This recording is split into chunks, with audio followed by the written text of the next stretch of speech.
Hey all, and welcome back to Pokémon Sword. We have our Pokémon, we have our pocket money, and we have our feet, which will take us down the very linear path to Wedgehurst. And I believe the next part of our journey is getting a tutorial from Hop, because of course it is. Well, of course. And, since it is a tutorial, and we're leaving Postwick, our home, I should probably just point out a few of its sort of name origins, because it is quite fun. Okay, can we make this quick then? Okay, yes. So, post comes from, the post. No shit. And Wick is just a British town suffix. Possibly it also comes from an actual real place in the UK, which is called Postwick with Whitton, which is in Norfolk. Okay. You wouldn't want to wake up the sweet sleeping Wooloo, would you? Better take the long way around. I mean, I wouldn't mind. We're going to go fuck with this one. So, wild Pokemon. You have them on the overworld. You have them in actual chance encounters in the grass as well. It is literally the best of both worlds. This is one, major positive for Sword and Shield as a whole. They took the good parts from, Let's Go, and they put it in here. The only downgrade is, you can't see shiny Pokemon on the field anymore, which I don't know why they changed, but there you go. I suppose it's to kind of tone down the annoyance if one spawns slightly out of reach or something. Or maybe it just changes when it generates it, it might not, roll the RNG until the battle starts, I don't know.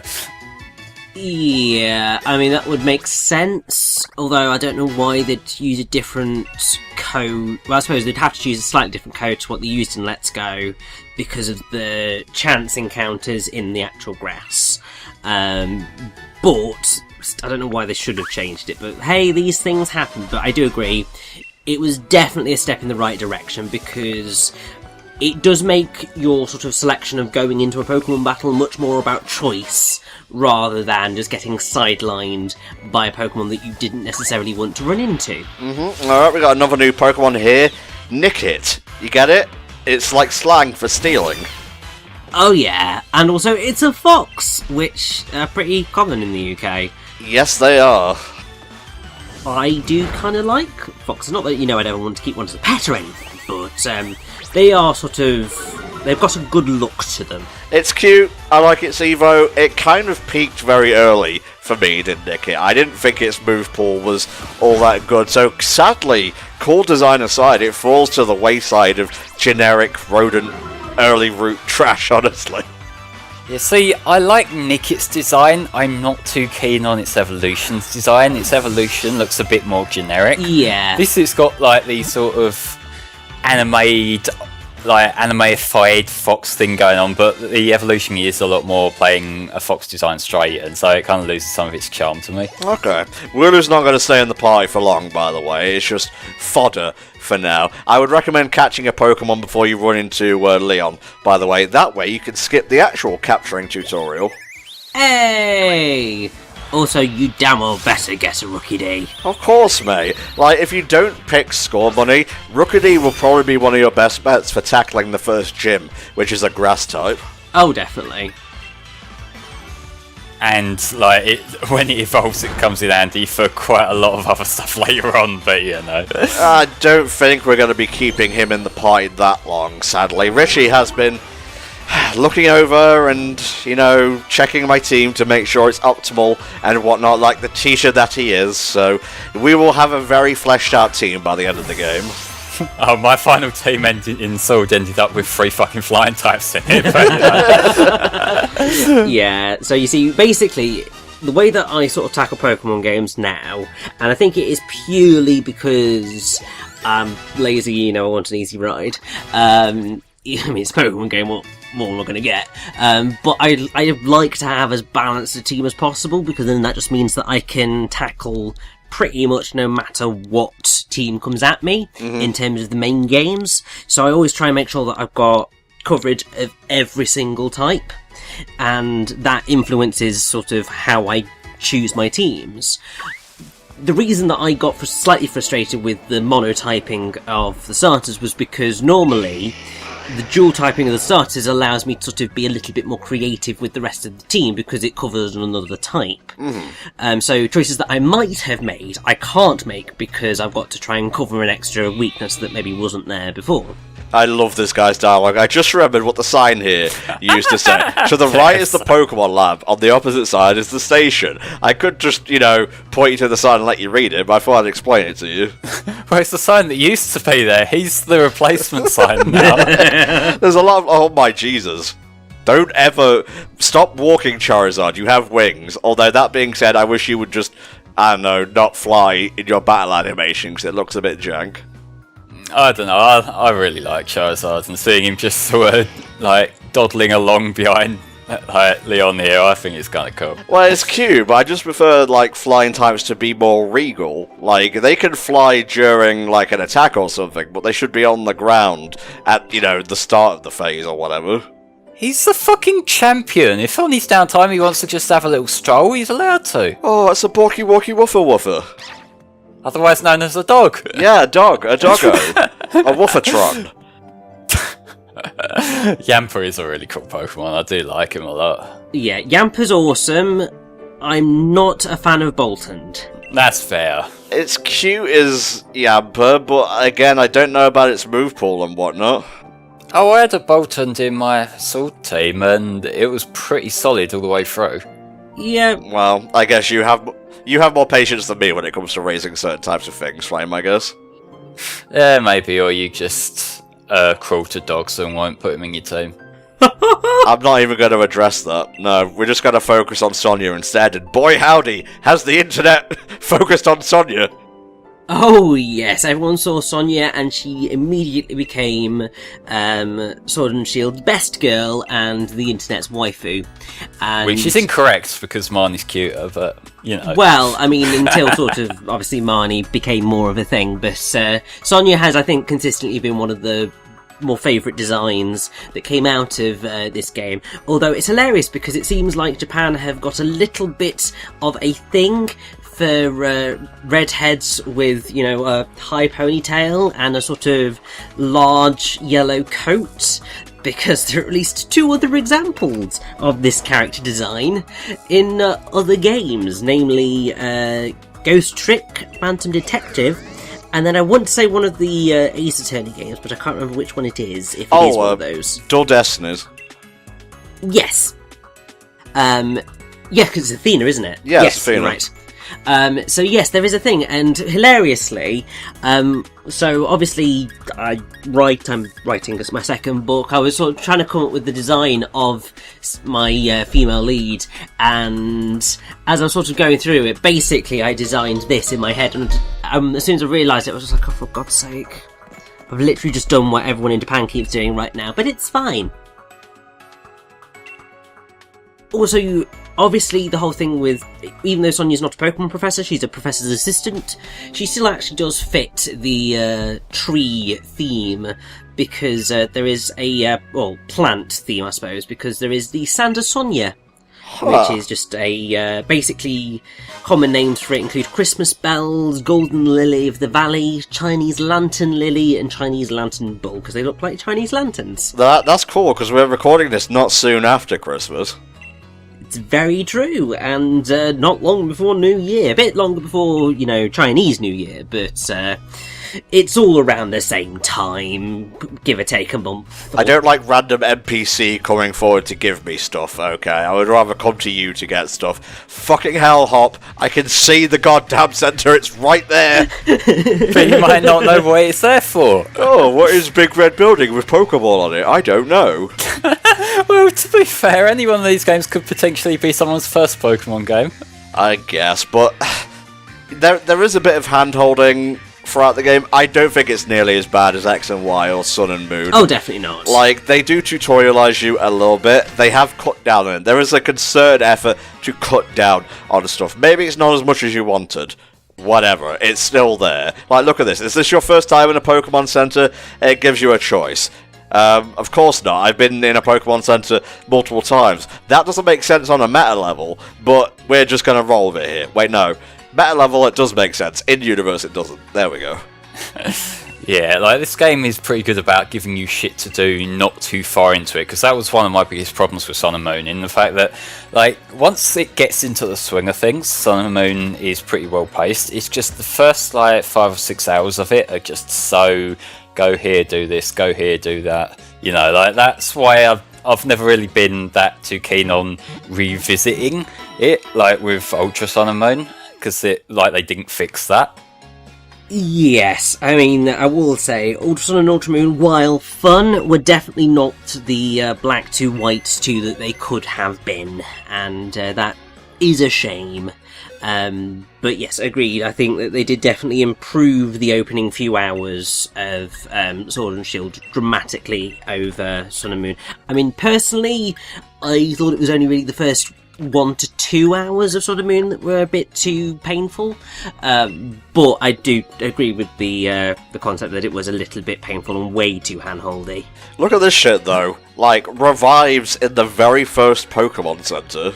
I know. Yeah, they are just cutting down on like the stuff they drag out, and I do quite appreciate that. Like, it's not just stuff like this; it's also like the kinds of Pokemon you can find, and just it wants you to just get straight into things. It doesn't want to arbitrarily drag things out now, which that's a massive plus for the series, I think. Yeah. Well, I mean, also the fact that you've got in the Pokemon Center, you've now got the Pokemart and the other thing that I really don't use at all.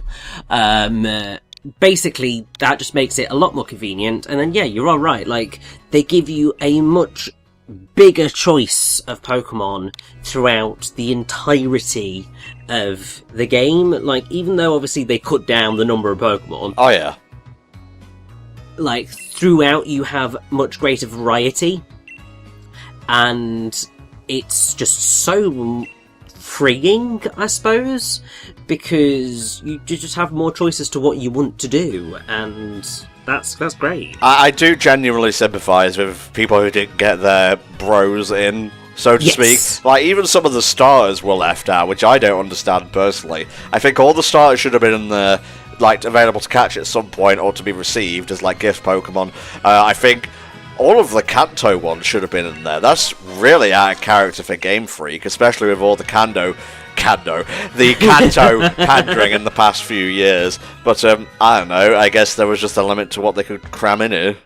Well, see, the issue that this raises now, and this is something that I feel is what rubs it in a bit, is that anytime you see a Pokemon that you don't like, and there are a few of the weaker designs that have managed to slide their way in, it's kind of that, you know, your favourite Pokemon isn't here, but fucking Binacle is. Yeah. You know, you've got this kind of slots issue now that people get, like, with the Smash DLC characters and that. It's like, if anything that shows up that you don't like is a slot taking the slot of something that you do like, and that's what leads to so much discourse. I feel like, even if it's not explicitly what people are saying, it's what makes it that bit more disappointing. Yes, because it becomes that question of why is this Pokemon more worthy to be in than this Pokemon, because they've had to go through and specifically select which ones are in and which ones are out. And, I mean, I don't envy the person who had to go through and deciding that, because I suspect that there would have been a lot of going on about balancing and what worked and what didn't, and that was what made them select what they selected. Yeah. But it's one of those things where, because people have developed such strong connections to certain Pokemon, it does feel like a bit of a kick in the teeth if they aren't chosen, because it makes it feel like they're not important, which obviously that was never going to be Game Freak's intention, but that is the feeling that people have off of it. And yeah, we'll see how they decide to go about that going forward. Well, there is a slightly more cynical side that I don't entirely agree with, but I can definitely see why it's popping up. In that we saw that James Turner's been quite heavily involved in the designs and whatnot this time around. Yes. And there's a quite noticeable Gen 5 bias in terms of the decks. So you can kind of piece 2 and 2 together there and like develop a bit of an idea, especially when it's like some of the weaker Gen 5 designs, like the Ice Cream's in, which I don't like. I will stand those fuckers until the end of time. You will say naught but good things about that line.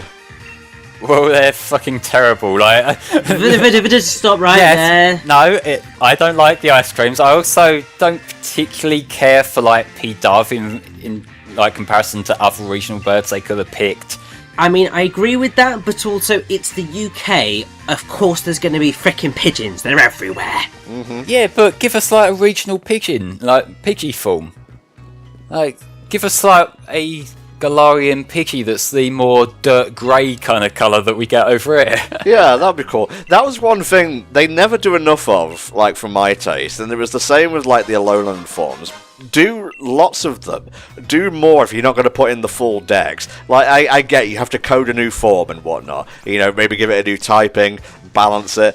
But I just wanted more than what was here. What was here I actually ended up liking, for the most part. I think there's, like, very few dud Galar forms, but I just want more because I'm a greedy bastard. Leon, can you not utilise instant translocation, okay? I've got anxiety. Well, I do want to say, in terms of the regional forms, I'm not sure how much of a hot take this is, but to me, getting new regional forms is more important to me than getting new designs, like new fresh designs. I'm 50-50 on that. To me, like, I kind of feel like we've got like nearly 1,000 characters now. Like, you know, new ones, if they're cool, that is cool. Like, I am perfectly happy with quite a good handful of the designs that show up in this game. But, you know, I'm more excited to see what British variant forms we've got of some of our previous favourite Pokemons. Like, look, you know, it kind of feels more fitting to make this world, like, more cohesive, really. The fact that different areas have different variants of these same Pokemon. Yeah. I just really like the regional forms. I feel like they're one of the best gimmicks to have come about in the last few generations, and so like that's something that I really would like them to double down on more. Well, I can tell you one thing, I don't miss the Z moves, that's for sure. Well, I prefer them to this generation's gimmick attack thing, Oof, but well, we'll probably get to that when we get to the wild area, don't you yeah, guys that'll be worry? in part 3, don't you worry, guys. Oh, it's new Pokemon. Let's have a look. What the fuck were they fucking thinking? Yeah, I sure love CalArts, alright? Don't bring Steven Universe into this, alright? It had nothing to do with this. It's got the same shitty design mentality. I'll fucking kick you out of a goddamn 5-story window, mate. Well, it's got that Western influence that I don't like. That's my kind of take on some of these new designs. That is fair. What I will say is Tootle is quite cute. It's not the cutest thing in the world, but it's got a cuteness to it. And No, it doesn't. It's hideous. it's a derpy kind of cute, but it's still a derpy kind of cute, and I'll take that. See, I can see that with some things. Like, you know, I can see why people find, like, pugs cute and that. They've got that sort of really ugly, crunched up face, but there's something endearing about them. This thing is just fucking hideous. Like, there's nothing appealing about this ugly bastard. No, there are hideous Pokemon. I would not put Tootle among them. I just put it in the derpy category, of which there are many. But to be fair, what is Pokemon without some derpy Pokemon? I will say, I greatly enjoy its evolution. I'm not going to put it in the team, but it's cool. But Oh yeah, Dreadnought's awesome. The evolution is a lot better than that fucking thing. I think it shouldn't have had a pre-evo at all. I don't see why it needed one, honestly. Honestly, it could evolve further. That was my feeling. Like that, it looks like you could do more with it. There are opinions on this channel. If you don't like them, leave a comment below. Yeah, and just make sure you let Tom know that his ones are the wrong ones. Please do. Alright, Jake, it's time for you to learn the lessons of life. I win, you lose. Yeah, that's pretty much how it goes. I will say, like, we didn't really talk too much about the squirrel Pokemon in the last part. There's nothing to one, say. Well, as far as, like, the regional rodent kind of animals go, you know, like, this one, it's okay. It's not quite, never going to be quite as iconic as, like, your Rattata or even stuff like Sentret and Furret. But, you know, it's your basic bitch squirrel, and it's a pretty okay design for this stage in the game, I think. Its evolution's ugly as fuck and I don't like it, but the base form is really cool. I mean, I really do like Squirvet's design. I do think that Greedent, I want to say, yeah, it very much reminded me of Bibarel in terms of its sort of overall vibe, which I wasn't necessarily a fan of because, I mean, while, you know, the Bidoof line is iconic at this point, I do think that maybe they could have gone with something slightly different, but, I mean, hey, these things happen. Bibarel was basically your like token HM slaving Gen 4, Yes. which Now, thankfully, that's not a problem. You know, like, continuing on from Sun and Moon, they have workarounds for the HMs you might need. So, you don't have to waste move slots anymore. That is, like, the best enhancement that fucking Gen 7 brought. Even though, like, in Gen 6, you didn't really need HMs. Hey, you know what I'm fucking looking forward to? Gen 4 remakes with the Gen 8 engine. Oh, yeah, I don't know whether we'll be getting them anytime soon, though, realistically, because Gen 4, for all its problems, and I do have a good few, it was a very ambitious game. Yeah, fair dues. And that is like the complete opposite of what's going on nowadays, if I'm being honest. Yeah, you're not wrong on that one.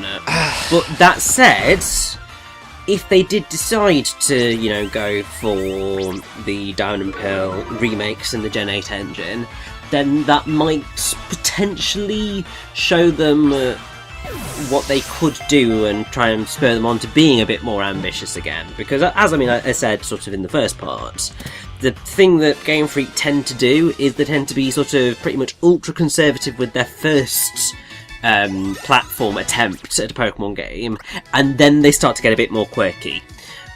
But we'll see whether that does follow through this time. To be fair, for the problems I have with Oris, it was almost faithfully translated. Like, the roots were there, the Pokemon were there. It wasn't quite as trumpet happy as I would have liked, but an attempt was made. What pissed me off was when they were like, oh, we're not going to put any Emerald stuff in here because we're remaking Ruby and Sapphire. No, we're not going to put any extra stuff into this. Whereas, like, you look at the director of Heart Gold and Soul Silver, and he's like, I'm worried we may have put a bit too much stuff in here, and that it might overwhelm people. Yes. Well, like, I do kind of see that, but at the same time, I would say that Omega Ruby's probably my second favourite Pokemon game, just behind like X and Y. Oh, I've kind of soured on it over the years, honestly. Oh, I played it earlier, like 2019, and I just really enjoyed Omega Ruby. Well, I mean, a Pokemon game's still a Pokemon game at the end of the day. Even, like, the worst one is still worth playing. Yeah. Yeah, I know, but like, I feel like it's that fully realised tone to me, because like, I'm gonna make the obligatory comment about the soundtrack. I like that we had the remastered soundtrack so I can actually enjoy those songs that I wanted to enjoy for years, but fuck the GBA. But to kind of revisit that on the Gen 6 engine with like seeing I don't know, I just really like the Gen 3 remakes, so, you know. I would say that I do much prefer Omega Ruby and Alpha Sapphire to the original Ruby and Sapphire. Disagree. Whether I like it more than Emerald is a different kettle of fish. That's fair, because like Emerald did do some cooler stuff with like the evil teams and that. It wasn't just here's the good guys, here's the bad guys. It was these two different groups of bad guys with their own conflicting goals, and that was quite interesting. And that is kind of why I do wish they just remade Emerald rather than Ruby and Sapphire. But for Ruby and Sapphire remakes, I always do the job nicely, I think. Well, if we get to the Diamond and Pearl remakes and there's no Platinum content, that'll be a bit of a bitch, because Platinum is basically what saved those games. Agreed.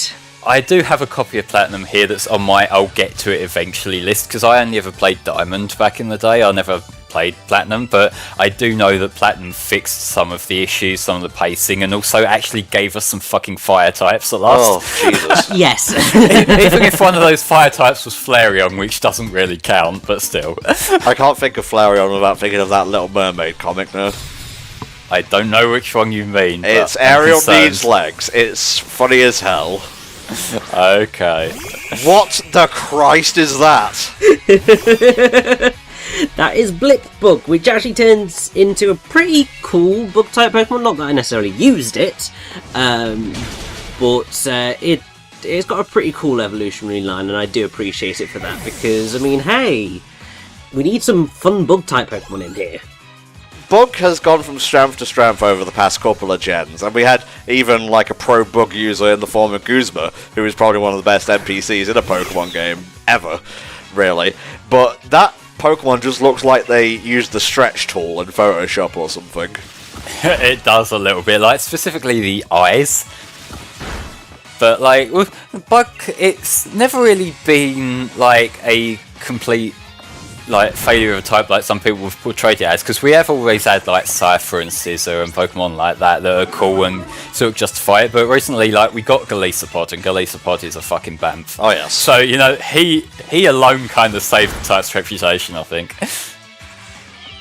But yes, I do like, so Blipbug effectively follows not quite the Butterfree line, but it does end up being a Bug Psychic, and Orbeetle is just a really cool design. Motherfucking Tentomon is what it is. Exactly, that's why it's a really cool design. Fair enough, mate, fair enough. Here you go, this is the other thing I was talking about. We found this crazy fucker in the grass. It wasn't a walking about sort of thing, but there are different encounters based on like shaking grass, which I would heavily advise you go out of your way to look for, because you can find some rare Pokemon there. Oh, definitely, and there are a number of Pokemon that are only available in the shaking grass, and I mean that's slightly annoying because it's not necessarily clear once my initial plan when I came into sort of playing Sword and Shield was I wanted to try and catch every Pokemon on the routes, because I thought, well, the cut down the decks, it's a little bit more reasonable this time round. And then I realised that was the thing that they'd done. I was just like, yeah, no, I don't have the patience anymore. I lost that patience at Gen 4. Yeah, I've never been the type to try and complete the decks or anything. Like, to me, the problem with the decks being cut is more so that there's a few that got cut that I would have liked, but I suppose if you are a completionist, then it's less of a lofty goal this time around, so that's like your silver lining, I guess. I'm so original. Alrighty then, what we got here? We have a repel. I like the little description that pops up. It's a very small quality of life thing. Oh my god, time has stopped for that one Pokemon. I know. Like, when you get into a conversation, or when you go in and put down a ladder, time just does not exist outside of your peripheral vision. But yeah, here is the Galar region's Pokemon Professor. And she has very little influence on this plot, less than any other professor I think there's ever been in any of the games. Yep. But she's got a great name, and it's actually quite cool that, so her name, Magnolia, apparently the Magnolia plant, appeared before bees did. They are theorised to have evolved to encourage pollination by beetles, apparently. Huh. So that explains, why she's an old lady. Well, there's that, and also checkmate, Arceus deniers. How could you explain this? That's alright, just keep tipping your fedora. We'll get the message eventually. Dude, we're in the 20s. I've got 5 fedoras stacked on top of one another here. Well, I mean, actually you're wearing a beanie hat, but... I meant in real life, and metaphorically. Because, we're recording these at the tail end of 2019. I've got to pretend it's 2020 right now, because that's when the videos will be coming out. Well, of course, it's like all of those, TV shows, like the chat shows and the live shows, where they're just like, yes, it is totally this day! And it's like, no, it's not. Like, we all know it's not. Stop pretending it is. Nah, let's just ruin someone's New Year's by pointing out that Hootenanny is pre-recorded. Why not? Why not? Yeah, I suppose you're right, Professor. Can you stop doing that thing, that endearing character motion that your granddaughter also does? Let her just do that. It's their family thing, I guess. What happened to Sonia's mum and dad exactly? They're not in the story at all. What happened to our old man? Yeah.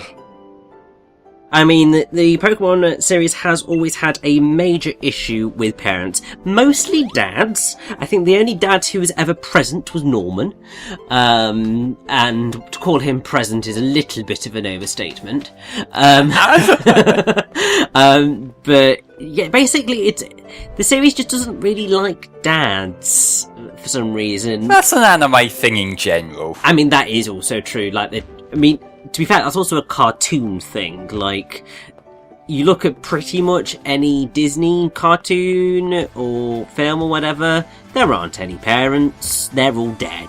Yeah, I guess so. Also, we should, be fair and point out it's mostly, biased towards the protagonist. There was, Barry's dad, I think, the Tower Tycoon in Gen 4. There was Wally's mum and dad in Gen 3. Yeah, there was also Bianca's dad. Yeah, weren't he the one who was like really controlling and wouldn't let her have her own Pokemon? He was like, "Bitch, come home now." And then a supermodel turns up and says, excuse me, no. And he's like, "Oh, Jesus, maybe I was wrong." Maybe this hot chick should give me some other life advice. Instead of begone, thought, it's come hither, thought. Give me your wisdom. And then later that night, it's begone thought. Ah, yes. Such is the circle of life. Alright, round 2. I hope you've gotten some more Pokemon, Hop. Oh, sorry. Took me 5 hours to get here. Oof. It's fine. Hop's just losing over it.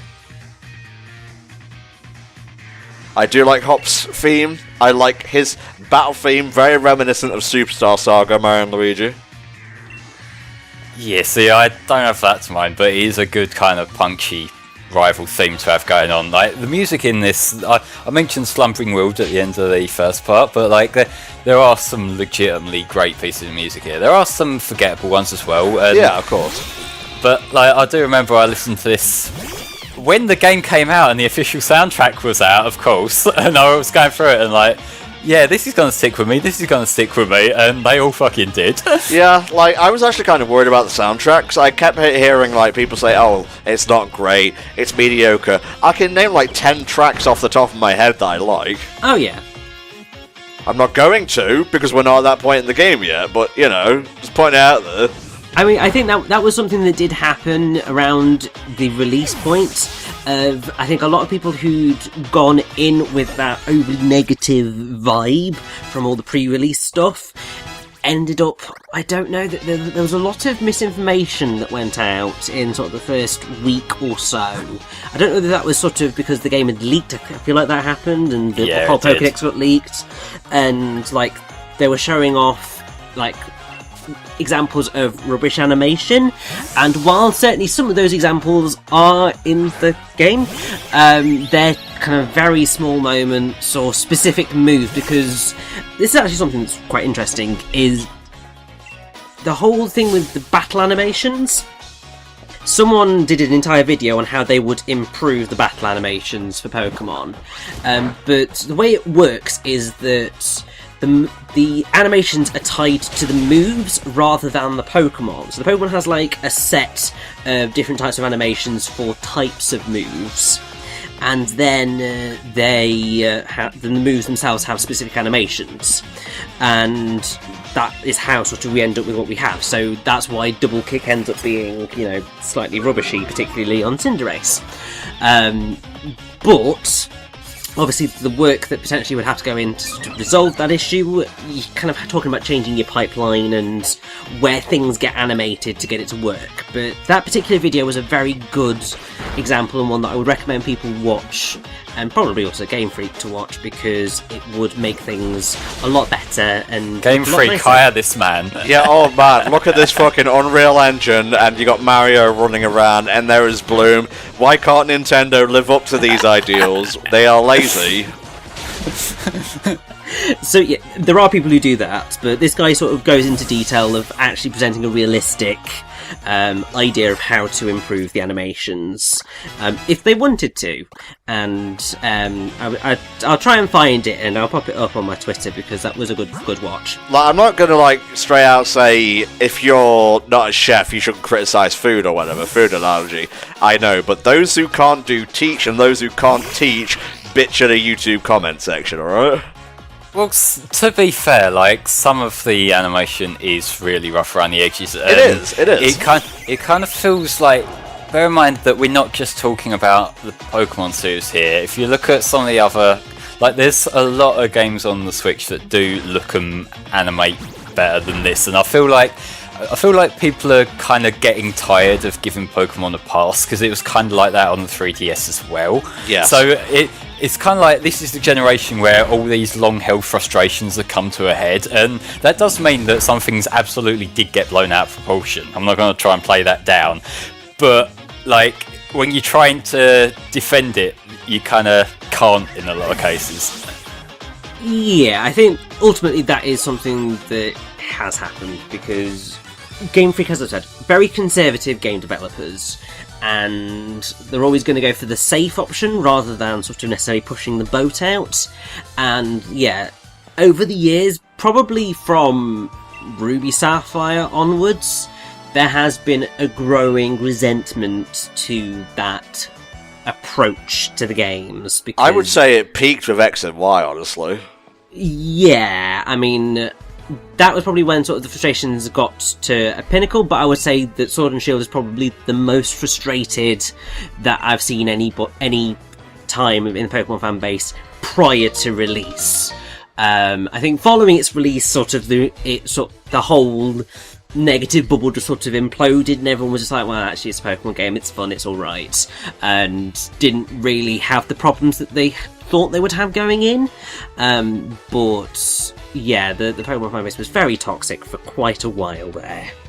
I don't necessarily agree entirely, but I feel like what's making it worse now is just the way that marketing works these days. In the fact that it used to be you'd find out information about new Pokemon games after it's been through a PR guy, and then it's been through a journalist, and then you'd get like the actual information filtered down. Whereas nowadays it's like, if Masuda wants to say something fucking dumb on a live stream, we're gonna hear that unfiltered, and that kind of paints your perceptions up front. Yeah, true. Yeah. I mean, on that front, because I work in marketing. Yeah, it's one of those things which is always very challenging, because as a marketer you want to sort of make sure that your messages are on point and on brand and in the right format, and depending on who you're dealing with, what you're dealing with, it can either be easier or harder. And I would say when you're dealing with celebrity developers, which I would say sort of Masuda kind of fits into now, well, I mean, it's true. It becomes a lot harder because they're more likely to say things that maybe you might just be sitting there just going, no, shut up, please don't do that. And looping back to the animations there, that was one of the excuses that he gave for cutting the decks, and it's like, there are some minor animation improvements over the 3DS games here and there, but like, when that's how it's presented, of we've cut this so this can be better, and then this other thing actually isn't that much better, it kind of makes it sting that little bit more. If you're gonna give a reason why something isn't present, the what's the word I'm looking for here? The trade-off better be worth it.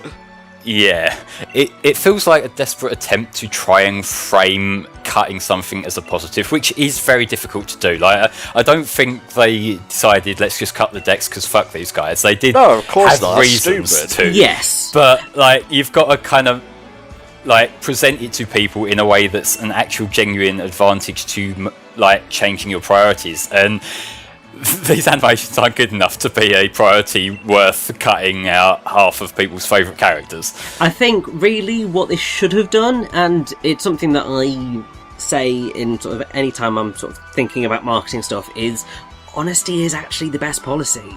Like, if it's a case of we don't have the money or the developers to feasibly manage this at this scale, just say that that is the case. And it's something that we're going to look at sort of going forward. People will be pissed off, but they can't say you're lying. They can't get frustrated at you because you've said that you've done it for some other reason that then proves to not be the case. Yeah. They'll get over it. And I do think that a lot more developers and sort of everyone in general should take that approach a lot more, because that way, we stop lying and we, tell the truth, and it ends up being a lot more pleasant. This is all very deep, and I agree with what you're saying, but for the life of me, I couldn't help but focus on how tiny those chairs are. I know! That table is not scaled correctly. What the fuck? No, you're going to be hitting your fucking knees on the top of the table. Oh, God. I will say, to go back to what you were saying there, Rich, in terms of like just being honest about how difficult it might be to get with stuff running, there is also the counter argument to that of like, this franchise is fucking huge. I'm sure they could afford to actually maybe get another studio in to balance it out. Yes. And it makes me think in the fact that in terms of other yearly franchises, like one that everyone goes to shit on for being just a rehash every year, like Call of Duty, they have 3 development studios that alternate things. Yes. So that each of these games has a full 3-year development cycle. Whereas here you've got one studio, Game Freak, trying to pump out something every year. And like, no shit, they can't get it fully fleshed out. Like, they're not given the resources. And that, I believe that's down to TPCI, which, like, so that's not explicitly Game Freak's fault. But like, they're the ones who need to kind of dig it out of the shit here.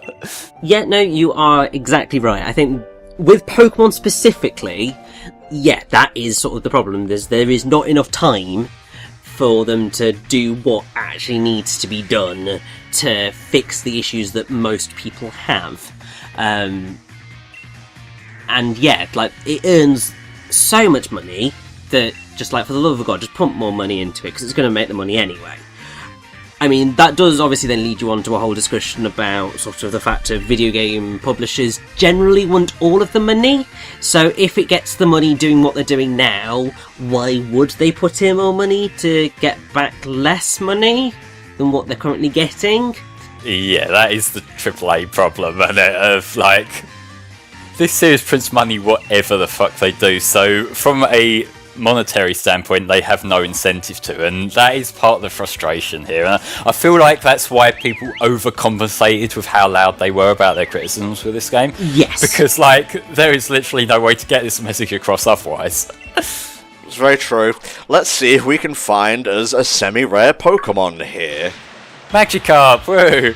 Ah, Magikarp, the rarest Galar Pokemon to be found. No, I'm angling for an Arrokuda, actually, which was in the water there. And yes, you can get it from this fishing spot. It just kind of took a while.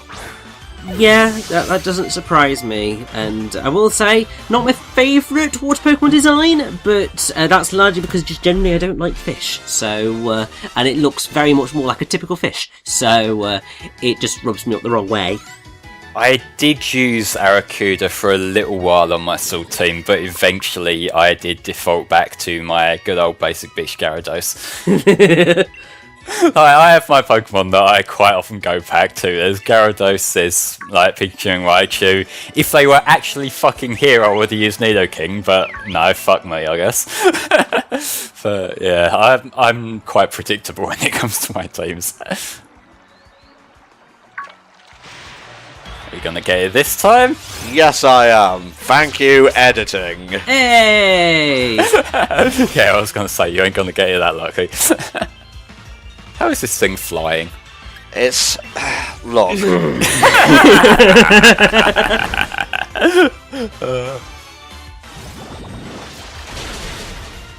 I mean, hey, you're getting a water Pokemon on your team, like, I would say, actually, that's probably one of the things that I did notice about Galar. There's not as many water types as I had perhaps expected. Oh, there's a good handful, like, going around. Well, no, in terms of new ones, anyway. Oh, in terms of new ones, yeah, because, like, you got the ugly turtle thing, you got this guy, and you got the starter, obviously. Like, to me, the water Pokemon that I've used, I mentioned Arrokuda and Gyarados when I was playing Sword. In my second run through Shield, I've been using the Wish Cache, actually, which I haven't actually used on a team before, so that's kind of fun. But what are we calling this bastard? Let's have a look here. Original. Yay! For some reason, some of these new Pokemon, I've noticed this and with the turtle guy as well, it seems like their teeth are sort of compressed into their face. Yeah, and it's a little bit distracting, I've got to say. It's more a texture than an actual part of the body. It is, like, there's not a new actual part of its model, it is just, like, layered on, which, I don't know, like, it's part of why I don't like the turtle fella. Like, it's not quite as noticeable on Arrokuda, but, you know, it's still there. Well, enough of that. I doubt we'll be taking Fag all the way to the Pokemon League. I did, in my Shield run. I played Shield first, and then got Sword for the playthrough. And it was fine. It's a fast fucker, and it can hit hard, just not hard enough to actually KO most things or survive a hit, sadly. Yeah, also, isn't it pure water type? Yes, it is. Yeah, so basically, in terms of creating a balanced team, pretty much useless. See, to me, it looks like it should be Water Rock, like Relicanth. Yeah, agree. It's got that sort of body shape to it that it feels like it should have that little bit of sturdiness to it. Although that would fuck it over against grass types, so I can kind of see why that would harm it as well. Yeah, but then in those instances, you're never really going to be throwing out a water type against a grass type anyway, if you can help it. Well, yeah, but still. Like, I've got... I'll mention my Wishcash. She's fucked against grass types and all, so, you know. Running back. If only we had the ability to fly, but we won't get that for at least, I don't know, 5 minutes. This game does like to hand things out to help you quite a bit. It doesn't feel as patronising as Sun and Moon, and maybe I'm projecting even there, but you know what, never mind. Hop, just lead us to where we need to go. I will say, like, in terms of just handing you things, as much as I love X and Y, that's one of the most prominent ones in terms of, like, the Pokemon it just hands over. Like, yeah, cool, you get 2 starters, you get a Lucario, you get a Lapras. Like, that's most of your team right there. Yeah, you're not wrong. And just quickly, before we leave Wedgehurst, Wedgehurst comes from the term wedge, type of iron golf club, and hurst for wooded hill. So basically this is Golf Town, effectively. Okay. In Japanese it's Brassy Town, and Brassy's a type of wood number 2 golf club. And that's basically the same throughout, sort of all to do with, golf. Yeah. Just casually put away all the useless Pokemon. Yeah, it's funny you say that, but that golfer chick from Sun and Moon, nowhere to be found here. Yeah, that is true. Well, actually, to be fair, like, there aren't very many characters from old Pokemon games who turn up here, which I suppose is a shame because it has been an ongoing thing that they've done throughout sort of more recent games, which has been nice. But then actually I didn't notice it whilst I was playing, so really wasn't that much of a loss. I get the feeling that, given we know we have a Pokemon multiverse now, this is probably disconnected from like the 3DS games and whatnot. I feel like there would have been more kind of callbacks if it was intended to be in the same universe. True, either that or, they just thought that they'd try doing that, sort of trying to separate it from everything again, because that was a thing that obviously they did with Black and White, and I feel they might have tried it with X and Y a little bit as well, in terms of, definitely with Black and White, where they just cut out all of the non-new Pokemon that they didn't want in, and that was your Pokedex until you'd beaten the game. Sort of this feels similar in that sense, but not quite the same, and also Gigantamax Meowth. It makes me laugh now because my sister's cat is basically a long cat as well, and the second sort of we noticed how far he could stretch, I was just like, yes, that is Gigantamax Meowth. Don't bother entering this code, it has already been done. Flame decided, you know what, I'm going to get you a little something to put on your team, and he will probably be with us all the way throughout the game, actually. Oh. Yeah, we'll be getting him when we go to the wild area, which will be very soon, actually, so you'll be able to see what this unlocks then. It is different, depending on whether you're playing Sword or Shield. This is clearly Tom taking a look back at the thing. Hang on a tick, gotta get it right. Well, yeah, because otherwise it's not going to work. God, how awkward that be if you had to leave it in because there's no easy way to cut around it. It's me just trying to put this number in. There you go, it's verifying, it's doing its thing, it's searching for gifts. Yay! We get a gift! You get a gift! And you get a gift! And you get a gift! Well, thanks for bringing that into the new millennium, Richard. New millennium? I was hoping you'd ignore that I said that. No, it was taking me a minute to process that, yeah, you actually said something that dumb. It was a joke, it wasn't... Whatever. Alright, let's fucking get on a train and get out of this awkward conversation. Oh no, I can drag this out a lot longer if you want. No, I'm good, thanks, I'm good. Alright, so yeah, that is Wedgehurst done and dusted. We got our bracelet thingy, we got our wishing star, and we caught a fair few Pokemon. He caught one, but it's not a competition or anything, even though I completely won, so give me that shit. Here is Swift. It has been upgraded a little bit in strength, I believe, but it's still Swift. Yeah, I will say briefly before we get on this train because we've not got much time for the end of the pod. I do think that TM-wise, this game is probably weaker than the rest because you've got technical machines and then TRs that I can't remember what their sort of that breakdown technical records. Yeah, that's it. And basically, all of the good moves are TRs. And the rest is sort of TMs, and it's really difficult to get TRs, so you just end up with a slightly crappier set of moves on the whole than you perhaps would have liked, but it didn't stop me from beating the game and getting through everything that I wanted to get through, so really it was not the biggest disaster in the world. Oh, we need to be seen off. Well, I mean, we are like... I don't know how old these protagonists are, actually, but they still clearly... Hang on, they're as tall as their parents, almost. How old are these fuckers? I will see if I can find out. I think it's a bit too late for that, mate. We're less than a minute to go till the end, but whatever. They're clearly mature enough to go off and fight God. So, yeah, it's all good. We got our Pokémon here, we got our partner Pokémon. Everything's going to be cushy. We hope. Oh, Hop, you tracksuit wearing bitch. We'll see how he gets on when the real world comes up and gives him like a happy slap. We'll see you guys next time when Pokemon Sword continues, and we're going to be heading out to the wild area. We're going to be basically spending part 3 in the wild area, so don't worry, you're not going to miss any story or anything, but there is plenty to see and lots to do and lots to catch. So we'll see you next time. Bye bye.